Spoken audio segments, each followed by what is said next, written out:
Thanks for tuning in to ARIRANG News. I'm Devin Whiting in Seoul. It appears North Korea could be getting ready for another nuclear test. According to U.S.-based North Korea monitoring website 38 North, suspicious activity was spotted at all three areas of the regime's Punggye-ri test site. This is based on satellite imagery taken on October 1st. Photos of portals where last month's fifth nuclear test was conducted show a large vehicle, possibly a truck, near the entrance. Other ports also show a few vehicles and a group of people standing near the entrances, which may indicate ongoing work, but it remains unclear whether the activities are test-related. 38 North says Pyongyang could be collecting data on the most recent test, but it could also indicate preparations for another one. Speculation's been brewing the Hermit Kingdom could conduct another test to mark the anniversary of the founding of its Workers' Party next Monday.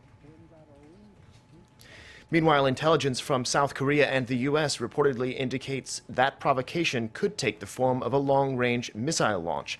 Sources say they've detected increased activity at the North's main missile launch site as well. Our Kim Hyun-bin spoke to a leading expert about that prospect. 2 days before North Korean leader Kim Jong-un's birthday on January 6, Pyongyang conducted its fourth nuclear test. Just prior to his late father Kim Jong-il's birthday in February, it launched an intercontinental ballistic missile. And then, on September 9th, to mark the 68th anniversary of the regime's establishment, North Korea conducted its fifth nuclear test. Many experts believe there's a high possibility the regime could conduct a large-scale provocation to mark the anniversary of the founding of North Korea's Workers' Party next Monday, October 10th. Along with its nuclear capabilities, North Korea could use an ICBM as leverage against the U.S. The regime needs to prove that its KN-08 missile could actually be used as a long-range weapon. To enhance its ICBM technology, North Korea could launch an ICBM or a satellite rocket to enhance its projectile and rocket propellant technology. Last month, Pyongyang tested an enhanced rocket engine, fueling speculation that the regime could launch another ICBM in the coming weeks. North Korea claims it wants to put a geostationary satellite into orbit, although many experts believe that's a smokescreen for building a long-distance missile, and that the regime will continue to test its ICBMs. To perfect its ICBM technology, the North needs to conduct several missile launches and nuclear warhead tests. I believe Pyongyang could perfect its ICBM technology as soon as 1 to 2 years from now. Senior military officials say they spotted an increase in activity at the Dongchang launch site, adding to the speculation that a missile launch could be imminent. Kim Hyun-bin, ARIRANG News. Now, in response to its continuous provocations, South Korea's top diplomat says the time has come to consider even harsher measures against North Korea.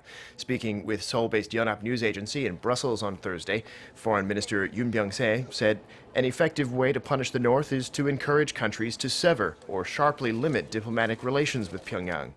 He noted that an article in the UN Charter says all UN members should act to enforce non-military measures like severing diplomatic ties when a country ignores its international obligations. Minister Yoon added that dialogue should only resume once Pyongyang shows a clear will to abandon its nuclear weapons. He also addressed NATO members at the North Atlantic Council, calling for a, quote, holistic approach on North Korea issues, including its human rights violations. Minister Yoon and NATO chief Jens Stoltenberg agreed on stronger cooperation in separate talks, during which Yoon expressed his appreciation for NATO's statements on North Korea's threats, of which the alliance has made 5 this year alone.